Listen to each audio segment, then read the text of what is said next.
नमस्कार दोस्तों, आपका स्वागत है रॉयल पत्रिका में और मैं हूं आपके साथ हरी। और आज हम राजस्थान की राजधानी जयपुर के विद्याधर नगर स्टेडियम है उसके यहाँ पे खड़े हैं और यहाँ पे आप देख सकते हो कि किस प्रकार से एक लंबी बड़ी भीड़ है। जैसा कि आपको पता है कि डीएनटी जिसको लेकर लगातार है वो बातचीत हो रही थी कि क्या है मुद्दा। दरअसल मुद्दा ये है कि ये जो घुमंतू जाती है ना, ये अपना ठिकाना चाहती है। सीधी सी बात में ये कह रहा हूँ, सही बात है। थोड़ा हमारे दर्शकों को क्या मुद्दा है। देखिए, डीएनटी शब्द जब आता है तो नया से लोगों उससे दिमाग में आते हैं आखिरकार डीएनटी है क्या। मैं उनको ये बता देना चाहता हूँ कि आज़ादी के पहले अंग्रेजों के दौर में अंग्रेजों उससे जनजातियों ने संघर्ष किया, तो ऐसी कास्टें जिनके ऊपर जो क्रिमिनल ट्राइब एक्ट सीटीए जिसको बोलते हैं वो अंग्रेजों ने लगा दिया था।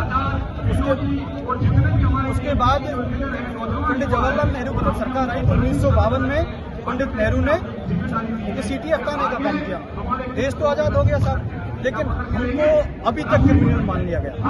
आज आप अगर मैं इस चीज़ को आपको अगर एग्जांपल के तौर पे समझाऊं तो किसी जनरल बैकग्राउंड का लड़का, जनरल कैटेगरी का लड़का अगर रात को 11 बजे अगर मार्केट में घूम रहा है तो कोई उसको शायद मुश्किल से मिलेगा, लेकिन उसी अगर घुमंतू वर्ग का कोई बच्चा अगर मार्केट में घूम रहा है तो 101% पुलिस की 112 की गाड़ी आएगी और उस बच्चे को उठा के ले जाएगी।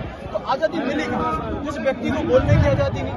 आप देखिए कि जिस तरीके से कैटेगरी का वर्गीकरण हुआ, ST SC OBC ST, सब में वो हाल कर दिया इन्होंने कि एक जो जिसको बोलते हैं एक ही बाड़े के अंदर पैनी सींगों वाली गायों के साथ तो बेचारी सीधी सादी बकरियां उनको बांध दिया।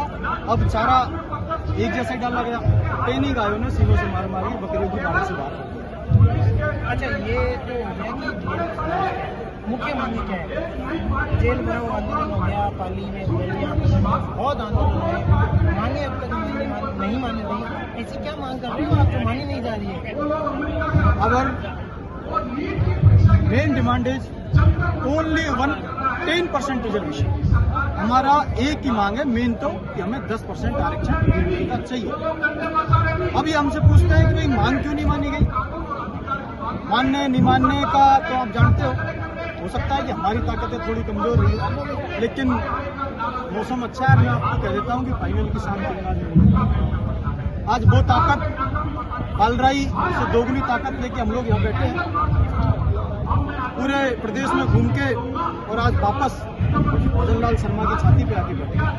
और मैं कह रहा हूँ कि आज जयपुर का मंजर वैसा करके जाएंगे, ऐसा इतिहास इस जयपुर की सड़कों पे लिख के जाएंगे कि ये पुलिस आपको आगे आगे भागती हुई दिखेगी, बैरिकेड 1 किलोमीटर दूर दिखेंगे। बस हम इंतजार कर रहे हैं कि हमारे नेता लाल सिंह जी एक बार हमें आदेश दें। हम फाइनल मूड में हैं, 101% करो या मरो की रीति पता।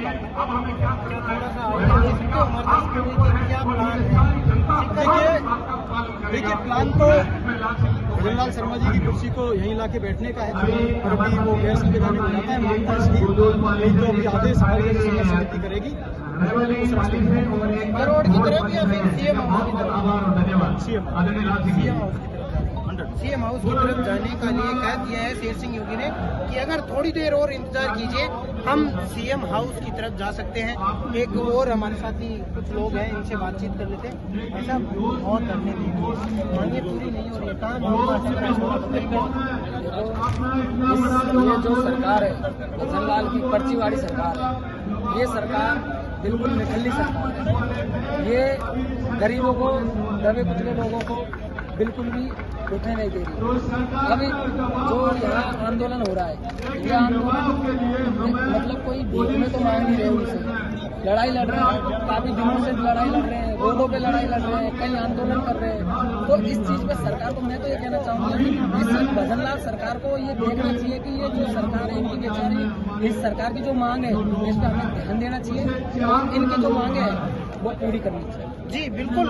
तो ये है डीएनटी समाज जिनकी कई मांगे हैं, जो कि सबसे बड़ी मांग ये है कि 10% आरक्षण मिलना ही चाहिए।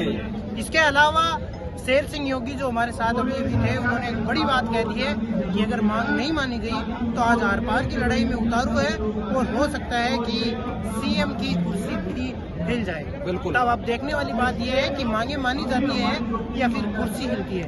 मैं